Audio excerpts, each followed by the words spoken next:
Indonesia.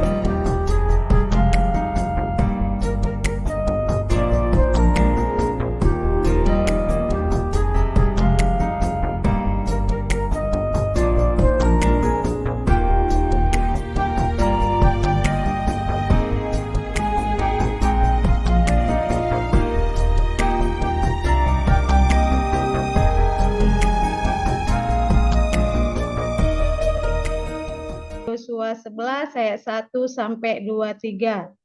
Demikian firman Tuhan.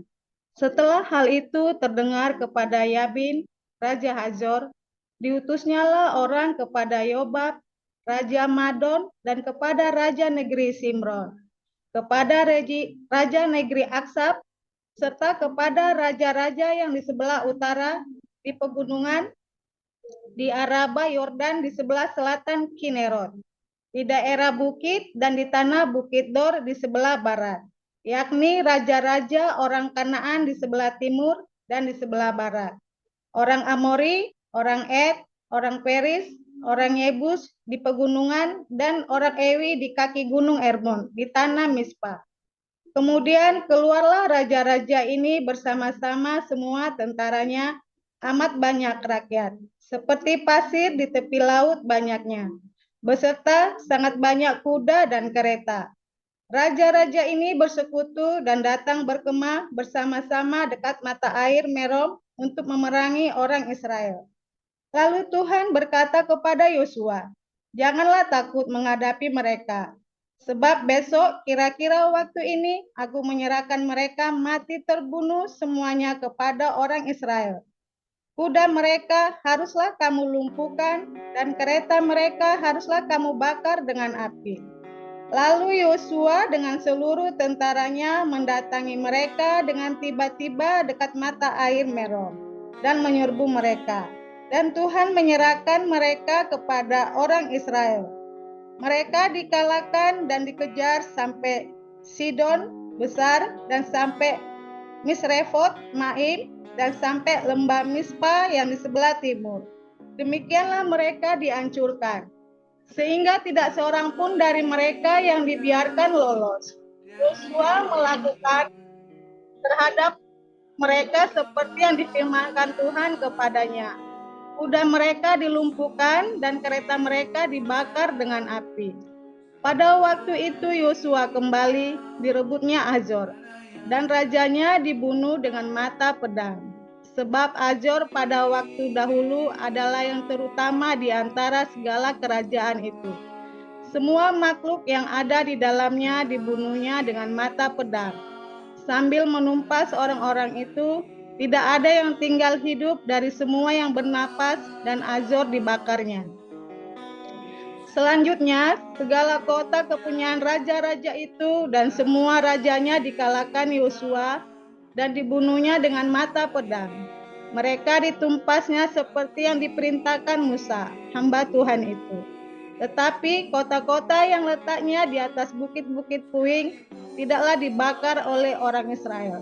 Hanya Azor saja yang dibakar oleh Yosua. Segala barang dari kota-kota itu serta ternaknya telah dijara orang Israel, tetapi manusia semuanya dibunuh mereka dengan mata pedang, sehingga orang-orang itu dipunahkan mereka. Tidak ada yang ditinggalkan hidup dari semua yang bernafas. Seperti yang diperintahkan Tuhan kepada Musa, hambanya itu, demikianlah diperintahkan Musa kepada Yosua, dan seperti itulah dilakukan Yosua. Tidak ada sesuatu yang diabaikannya dari segala yang diperintahkan Tuhan kepada Musa. Demikianlah Yosua merebut seluruh negeri itu, pegunungan, seluruh tanah Negeb, seluruh tanah Goshen, daerah bukit, serta Araba Yordan, dan pegunungan Israel dengan tanah rendahnya, mulai dari pegunungan Gundul yang mendaki ke arah Seir sampai ke Baal Gad, di lembah gunung Libanon, di kaki gunung Hermon. Semua rajanya ditangkapnya dan dibunuhnya. Lama Yosua melakukan perang melawan semua raja itu. Tidak ada satu kota pun yang mengadakan ikatan persahabatan dengan orang Israel, selain daripada orang Ewi yang diam di Gibeon itu. Semuanya telah direbut mereka dengan berperang.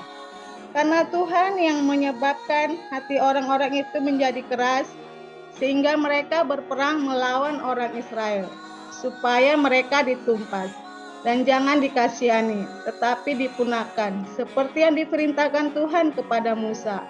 Pada waktu itu Yosua datang dan melenyapkan orang Enak dari pegunungan, dari Hebron, Debir dan Anab, dari seluruh pegunungan Yehuda dan dari seluruh pegunungan Israel. Mereka dan kota-kota mereka ditumpas oleh Yosua. Tidak ada bagi orang Enak ditinggalkan hidup di negeri orang Israel. Hanya di Gaza, di Gad, dan di Asdod masih ada yang tertinggal. Demikianlah Yosua merebut seluruh negeri itu sesuai dengan segala yang difirmankan Tuhan kepada Musa. Dan Yosua pun memberikan negeri itu kepada orang Israel, menjadi milik pusaka mereka, menurut pembagian suku mereka. Lalu amanlah negeri itu berhenti dari berperang. 20. Yesus mengutus 70 murid. Kemudian daripada itu, Tuhan menunjuk 70 murid yang lain, lalu mengutus mereka berdua-dua mendahuluinya ke setiap kota dan tempat yang hendak dikunjunginya. Katanya kepada mereka, tuaian memang banyak, tetapi pekerja sedikit. Karena itu, mintalah kepada Tuhan yang mempunyai tuaian, supaya ia mengirimkan pekerja-pekerja untuk tuaian itu. Pergilah, sesungguhnya aku mengutus kamu seperti anak domba ke tengah-tengah serigala.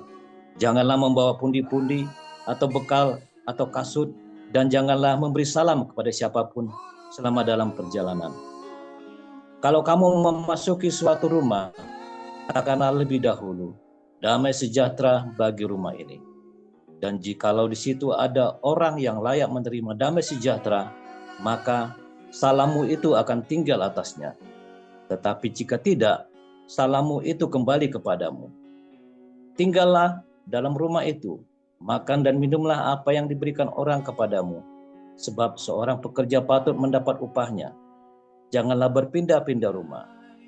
Dan jikalau kamu masuk ke dalam sebuah kota dan kamu diterima di situ, makanlah apa yang dihidangkannya kepadamu. Dan sembuhkanlah orang-orang sakit yang ada di situ, dan katakanlah kepada mereka, kerajaan Allah sudah dekat padamu. Tetapi jikalau kamu masuk dalam sebuah kota dan kamu tidak diterima di situ, pergilah ke jalan-jalan raya kota itu dan serukanlah juga debu kotamu yang melekat pada kaki kami kebaskan di depanmu. Tetapi ketahuilah ini, kerajaan Allah sudah dekat. Aku berkata kepadamu, pada hari itu Sodom akan lebih ringan tanggungannya daripada kota itu. Yesus mengecam beberapa kota.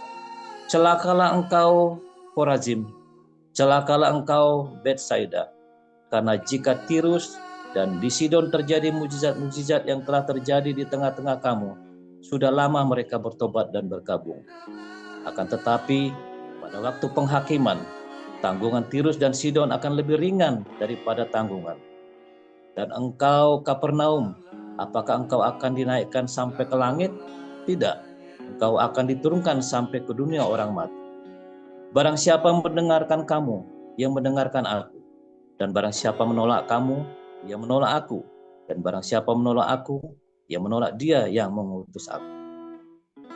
Kemudian ke-70 murid itu kembali dengan gembira dan berkata, Tuhan, juga setan-setan takluk kepada kami demi namamu.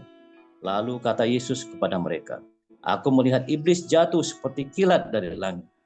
Sesungguhnya aku telah memberikan kuasa kepada kamu untuk menginjak ular dan kalajengking dan kuasa untuk menahan kekuatan musuh, sehingga tidak ada yang akan membahayakan kamu. Namun demikian, janganlah bersukacita karena roh-roh itu takluk kepadamu, tetapi bersukacita karena namamu ada tertukar di surga. Pada waktu itu juga bergembiralah Yesus dan berkata, Aku bersyukur kepadamu Bapa, Tuhan langit dan bumi, Karena semuanya itu Engkau sembunyikan bagi orang bijak dan orang pandai. Tetapi Engkau nyatakan kepada orang kecil. Ya Bapa, itulah yang berkenan kepadamu. Semua telah diserahkan kepadaku oleh Bapakku, dan tidak ada seorang pun yang tahu siapakah anak selain Bapa, dan siapakah Bapa selain anak, dan orang yang kepadanya anak itu berkenan menyatakan hal itu. Sesudah itu berpalinglah Yesus kepada murid-muridnya tersendiri dan berkata, "Berbahagialah mata yang melihat apa yang kamu lihat. Karena aku berkata kepada kamu, banyak nabi dan raja ingin melihat apa yang kamu lihat, tetapi tidak melihatnya, dan ingin mendengar apa yang kamu dengar, tetapi tidak mendengarnya." Pada suatu kali berdirilah seorang ahli Taurat untuk mencobai Yesus.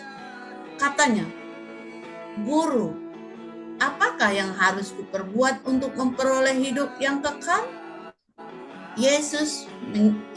Jawab Yesus kepadanya, "Apa yang tertulis dalam hukum Taurat? Apa yang kau baca di sana?" Jawab orang itu, "Kasihilah Tuhan Allahmu dengan segenap hatimu, dan dengan segenap jiwamu, dan dengan segenap kekuatanmu, dan dengan segenap akal budimu. Dan kasihilah sesamamu manusia seperti dirimu sendiri." Kata Yesus kepadanya, "Jawabmu itu benar. Perbuatlah demikian, maka engkau akan hidup." Tetapi untuk membenarkan dirinya, orang itu berkata kepada Yesus, "Dan siapakah sesamaku manusia?" Jawab Yesus, "Adalah seorang yang turun dari Yerusalem ke Yeriko. Ia jatuh ke tangan penyamun-penyamun yang bukan saja merampoknya habis-habisan, tetapi yang juga memukulnya, dan yang sesudah itu pergi meninggalkannya setengah mati. Kebetulan ada seorang imam turun melalui jalan itu. Ia melihat orang itu, tetapi ia melewatinya dari seberang jalan. Demikian juga seorang Lewi datang ke tempat itu. Ketika ia melihat orang itu, ia melewatinya dari seberang jalan. Lalu datang seorang Samaria yang sedang dalam perjalanan ke tempat itu.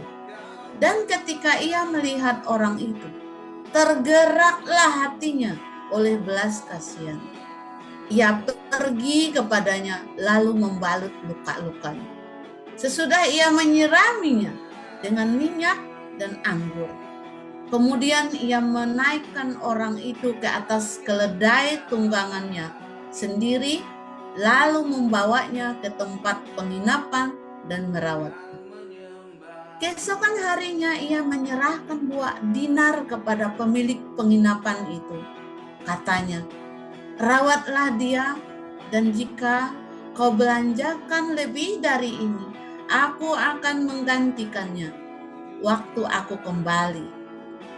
Siapakah di antara ketiga orang ini menurut pendapatmu adalah sesama manusia? Dari orang yang jatuh ke tangan penyamun itu? Jawab orang itu, "Orang yang telah menunjukkan belas kasihan kepadanya." Kata Yesus kepadanya, "Pergilah dan perbuatlah demikian." Ketika Yesus dan murid-muridnya dalam perjalanan, tibalah ia di sebuah kampung.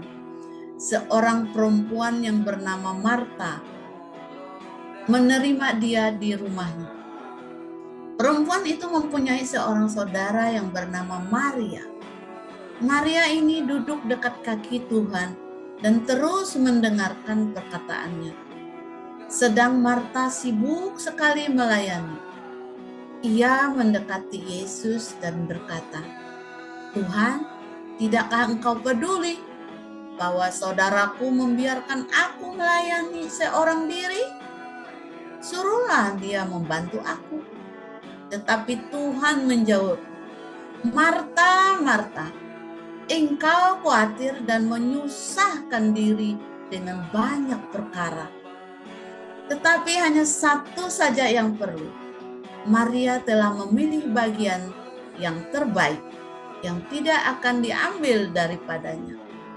Haleluya, luar biasa. Minta maaf terlambat karena tadi saya harus antar-antar dulu ya. Hari ini banyak sekali yang datang dan luar biasa. Kita over target, yang datang banyak banget sampai makanannya malah kurang. Kita pikir makanannya kebanyakan, tadi pesennya malah anak bilang, wah nanti kebanyakan. Malah kurang. Bukannya kebanyakan malah kurang. Tapi untung dekat ya sama tempat makannya, jadi cepat datang, setengah jam nyampe. Tapi kita bersyukur sekali ya, hari ini kita mengundang banyak sekali penginjil jalanan, yang dari Filipina, yang dari yang orang Belanda, dan juga beberapa orang lain lagi ya. Ada sahabat-sahabat kita juga datang dan responnya luar biasa sekali mereka. Dan ada sesepuh-sesepuhnya gereja juga datang. Saudara, satu hal ya yang paling penting adalah ini adalah waktunya menuai kita ya. Komunitas kita Tuhan percayakan untuk berdiakonia, membuat sebuah kebangunan, awakening, movement, yaitu apa? Diakonia, movementnya kita. Itu adalah sebuah movement ya, sebuah movement yang sangat penting sekali bagi dunia, karena sejujurnya sebenarnya movement dalam Kisah Rasul pertama kali juga adalah apa? Diakonia, ya. Juga kan diakonia itu pertama kali ada di seluruh dunia. Yang pertama kali ketika Roh Kudus turun, saudara. Revival itu move-nya selalu diakonia. Dan ketika orang melakukan diakonia, maka semua mujizat itu terjadi, saudara. Itulah sebabnya di komunitas kita banyak mujizat. Kamu yang sakit, kamu yang bangkrut, keluargamu yang kocar-kacir, mulailah dengan diakonia. Bergabunglah dengan diakonia mandiri. Ya, kalau untuk bergabung dengan tim, itu nanti kita lagi pikirkan caranya, karena masalahnya adalah kontrol, standar operasional prosedur banyak yang langgar, saudara ya. Makanya kita perkecil timnya, tetapi makanannya kita perbanyak, karena banyak yang dilanggar standar operasional prosedurnya. Nah, tetapi di waktu ini kita akan terus ya, kita akan terus upayakan supaya semua bisa kita sebanyak mungkin kita bisa libatkan untuk berdiakonia, saudara. Nah, saudara, kalau di dalam kehidupan kita, ya, kalau kita cuma datang ke gereja, kalau cuma berdoa, Anda belum menang, saudara. Kalau Anda datang ke gereja, berdoa, nyanyi, kolekte, Anda belum menang, saudara ya. Kapan Anda disebut pemenang? Ya, saudara, kalau Anda punya uang 1 miliar di rekeningmu, Anda itu bukan orang kaya, saudara. Satu, karena mungkin uang itu bukan uangmu, ya kan? Uang titipan orang. Tapi yang kedua, bisa jadi itu uangmu, tapi kamu utangnya lebih banyak lagi, ya kan? Tapi yang ketiga, itu uangmu dan kamu nggak punya utang. Tapi masalahnya kamu tidak disebut kaya. Sampai kapan? Sampai kamu bisa memberi. Bukan menjamu orang, bukan ya, bukan royal ongkrongan. Kamu akan disebut kaya kalau kamu bisa berbagi dengan orang lain. Ya. Kalau kamu bisa berbagi dengan orang lain, itu kamu akan disebut kaya, saudara. Sebab kamu tidak akan disebut kaya, ya duitnya banyak tapi pelit, ya berarti kamu bukan orang kaya. Kenapa? Karena buat kamu merasa buat kamu aja kurang kok. Apalagi saya mau berbagi, buat saya kurang kok. Benar nggak? Padahal duitmu 1 triliun, dia buat saya kurang, berarti kamu bukan kaya. Nol-nol-nolnya banyak, angkanya banyak, hartamu mungkin banyak, tapi kamu tidak disebut kaya. Sebab yang namanya kaya ketika kamu bisa berbagi. Ya. Yang namanya pemenang, ya, tadi Tuhan Yesus berkata dalam Lukas 10, yang namanya pemenang itu bukan kalau Anda bisa usir setan, kalau Anda menyembuhkan orang sakit, berdoa, bernubuat, segala macam nubuatnya tepat terus, itu Anda belum pemenang. Yang namanya pemenang, kalau nama kamu sudah tercatat di kerajaan surga, karena Matius 7 ayat 21, 22, 23 mengatakan walaupun kamu ngusir setan, kamu bernubuat, kamu menyembuhkan banyak orang, tetapi kamu tidak melakukan kehendak Bapakku, kamu tidak akan melihat kerajaan Allah. Kamu akan ditolak. Bukan karena kamu melakukan banyak mujizat kamu disebut pemenang. Bukan, apalagi kamu cuma hadir ke gereja, apalagi kamu cuma kolektor, saudara, cuma berdoa, sikala balaba-laba. Nah, ada artinya.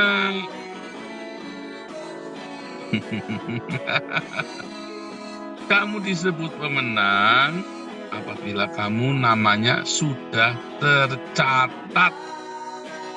Loh, Anda sekarang ini sudah tercatat belum di kerajaan surga? Jangan-jangan Anda belum tercatat loh namamu. Kapan nyatetinya? Kapan nyatetinya, saudara? Saudara, pertama kali Anda menerima Tuhan Yesus sebagai Tuhan dan Juru Selamat, ya, Anda tidak tahu Anda sungguh-sungguh apa enggak tahu. Sungguh-sungguh apa? Belum tentu. Bahkan Anda sendiri saja tidak tahu sungguh-sungguh apa enggak sampai nanti pencobaan itu datang. Baru Anda tahu itu sungguh-sungguh apa enggak. Sekarang jangan membual. Nggak bisa Anda sungguh-sungguh apa, kita nggak tahu. Ya, sampai pencobaan itu datang. Ya, di tengah pencobaan itu datang, maka baru tahu kita ini sudah lahir baru atau belum. Ya kan?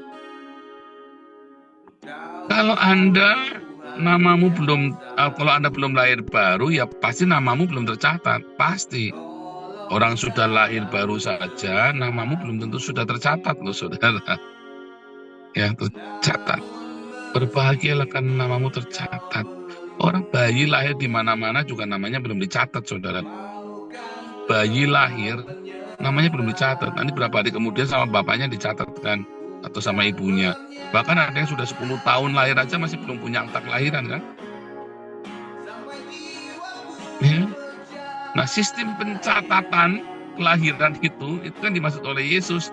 Sama Rasul Paulus juga kan, sistem pencatatan. Aku ini menjadi warga negara Roma karena kelahiranku, karena hak kelahiranku, katanya Paulus kan, dia warga negara Roma karena hak kelahirannya dia.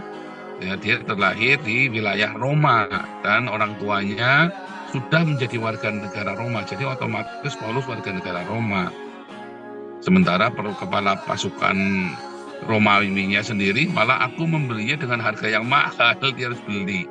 Paulus karena hak kelahirannya. Kalau Anda menjadi warga negara Amerika, Anda kalau lahir di Amerika otomatis warga negara Amerika. Kalau Anda tidak lahir di Amerika, ya Anda harus membeli kewarganegaraan itu, entah melalui proses asimilasi dan sebagainya macam. Mungkin ada proses yang ribet panjang ya, kayak saya juga ya. Begitu, saudara. Nah, orang-orang yang lahir baru, ya, maka dia punya tugas, saudara. Punya tugas-tugas, ya, supaya dia melakukan kehendak Bapa di surga. Ya. Kamu tidak akan diingat kalau kamu mengusir setan dan sebagainya macam, kamu tidak akan diingat oleh Tuhan. Kenapa? Kan karunia kan dikasih sama Tuhan. Jadi, saya ngasih terus kamu mau pamer-pamer jasa sama saya. Kan kurang ajar, gundulmu peang. Tonton nih ya. Ada orang, ya kan, kerja di perusahaan, lalu digaji sama perusahaan. Pak, kita mau bikin proyek ini, lalu kamu sudah digaji, lalu kamu proyek-proyekmu dibiayai oleh perusahaan dan berhasil. Lalu kamu pamer kemana-mana, ini kan karena saya, ini begini-begini, lalu bosnya nggak senang, kamu dipecat, saudara. Terus kamu marah, bosnya kurang ajar, ya tak bikin berhasil. Saya pernah ya, saudara, saya pernah suatu ketika, kalau saya kerja di sebuah perusahaan, ya saya sebagai direktur marketing di situ. Perusahaan ini jualan barang nggak laku-laku, saudara. Sampai si yang punyanya ini pakai celana lucu-lucu lah, ownernya sendiri barisan komisaris. Terus dia jalan-jalan propaganda ya dari di mall itu ya naik turun, wah rumah ketuk nggak laku barangnya. Begitu saya masuk, saya kerjain, saudara. Itu barang dari omset cuma 20 juta rupiah sampai omsetnya 20 miliar, itu beneran sudah kejadian. Ya, kalau saya kasih tau mereknya Anda, nanti gitu ya, nggak usah ya. Serius lah, dari 20 juta omsetnya 20 juta rupiah sampai jadi 20 miliar itu maksudnya. Sampai akhirnya sudah saya tinggal itu jadi 200 miliar. Ya. Wah, itu udah kayak barang yang luar biasa, saudara. Saudara, waktu saya pergi, ya, jadi saya marah ya sama bosnya nih, sama salah satu komisaris, saya marah. Karena ini komisarisnya terlalu kurang ajar menurut saya. Tetapi buat komisaris ini, ya sekarang saya waras. Dulu saya nggak waras, saya nggak ngerti. Sekarang saya waras. Lah, aku kan gaji kamu. Kamu bisa bikin begini kan juga karena dibiayai oleh kantor. Jadi jangan bilang kamu berjasa, kamu berjasa hebat. Walaupun saya waktu keluar saya bilang kamu belum tentu bisa ngerjain yang saya lakukan. Tetapi dia juga sama, kamu kan digaji. Memang itu sudah seharusnya, kalau kamu nggak bisa kerja begitu, maka kamu jangan di sini. Nggak, saudara. Kalau sudah kerja, jangan merasa berjasa, jangan merasa hebat. Ya, makanya di dalam Lukas juga Yesus berkata, kalau kamu sudah melayani Tuhan, kamu harus katakan, ya, kami hanya pelayan hamba yang tak berguna, yang melakukan apa yang seharusnya kami lakukan. Tadi ayatnya, saudara ya. Kami ini hanya hamba-hamba tak berguna yang melakukan apa yang seharusnya kami lakukan. Jadi kamu jangan merasa sok berjasa. Makanya karyawan-karyawan kamu keluar masuk perusahaan karena kamu merasa pintar, merasa hebat kan? Enggak. Sama ya di yayasan kita. Kalau bukan karena saya, mana bisa jalan yayasan ini. Saudara, nyatanya begitu orang itu keluar, kita anteng-anteng aja tambah gede yayasan kita, saudara. Biasanya kan orang merasa berjasa kan dengan yayasan kita. Nah itu tuh, saudara. Jadi kalau kamu punya karunia kesembuhan ilahi, diberi karunia mujizat, karunia nubuatan dan segala macam, kamu jangan sok-sokan rasa hebat, saudara. Jangan sok-sokan rasa hebat kamu. Itu karunia dari Tuhan. Kayak kaos tangan sekali pakai, udah pakai buat ngopok-ngopok pantatnya babi, ya kan? Uang, saudara. Jorok amat Pak pagi-pagi bilang pantat babi. Nggak jorok, ini beneran. Kamu ini hanya kaos tangan sekali pakai. Jangan sok-sokan. Jadi jangan kamu merasa kamu sudah hebat, merasa pemenang. Setan-setan takluk kepadamu. Oh, belum tentu, saudara. Kalau pura-pura takluk, nggak taunya kamu yang diperdaya oleh setan. Ya kan? Tetapi berbahagialah bila namamu tercatat. Karena itulah yang namanya pemenang, ketika namamu tercatat. Kapan namamu tercatat, saudara? Namamu akan diingat oleh Tuhan kalau kamu menghutangi Tuhan dengan membantu orang-orang miskin. Kalau kamu mengutangi Tuhan, maka namamu tercatat, saudara. Tuhan tidak pernah berhutang kepada siapapun. Tapi begitu kamu kasih bantuan kepada orang fakir miskin, orang janda tua, ya tua renta, ya kasih makan, ya anak-anak yatim, kamu pelihara hidupnya, namamu tercatat. Karena Tuhan tidak pernah berhutang. Begitu ada yang ngasih utang, dicatat sama dia namanya. Itulah logika aturan kerajaan surga, saudara. Ya, namamu tercatat di kerajaan surga, dicatat. Ya, nama saya tercatat di Israel. Kenapa? Ketika saya melakukan sebuah donasi untuk pohon hidup katanya ya. Jadi untuk menanam 1.000.000 pohon di Israel itu loh, saudara ya. Donasi itu nama saya tercatat. Nah, tetapi untuk di surga namamu supaya tercatat, ya kan nggak ada bikin KTP surga kan nggak ada. Maka kamu harus mengutangi Tuhan supaya nama kamu dicatat, nanti Tuhan bayar sama kamu. Jadi berbahagialah namamu dicatat dengan apa? Dengan diakonia. Dan menjaga hidupmu tetap di dalam kekudusan. Karena walaupun kamu namamu dicatat, begitu kamu datang, pakaianmu compang-camping, mesum, ya kamu nggak bisa masuk. Jadi harus diakonia, harus punya cinta, dan punya kekudusan. Ingat-ingat kekudusan ini, saudara. Ya, kita akan belajar tentang kekudusan ya dalam bulan-bulan ke depan ya. Dan nanti kalau hari Minggu kita cerita banyak tentang kekudusan ya, tentang antikristus ya. Kita banyak cerita tentang kekudusan. Namamu dicatat kalau kamu mengutangi Tuhan, yaitu dalam berdiakonia, bersedekah, ya bukan ngasih uang loh saudara ya, hati-hati loh. Tapi apa? Bukan ngasih uang ya, tapi bersedekah dengan kasih makanan, pakaian, dan seterusnya. Nah kalau kamu mau ngasih uang, kasihnya ke damar kasih atau damaris, supaya dikelola, dipilih-pilih saudara. Orang-orang ini, kalau Anda kasih uang, nanti kamu ketipu. Dan jaga kekudusan, supaya ketika kamu dicatat, jangan dicoret lagi. Ya, dicatat, saudara, sebagai warga negara kerajaan surga. Beda ya dengan nama yang ditulis dalam kitab kehidupan. Nah, itu beda lagi itu ya. Itu nanti ceritanya nanti. Tapi hari ini tentang bagaimana supaya namamu tercatat dan kamu lebih dari pemenang, mengalahkan musuh-musuhmu. Dan namanya lebih penting, kamu namamu dicatat. Kalau namamu sudah dicatat di situ, sudah paten, saudara.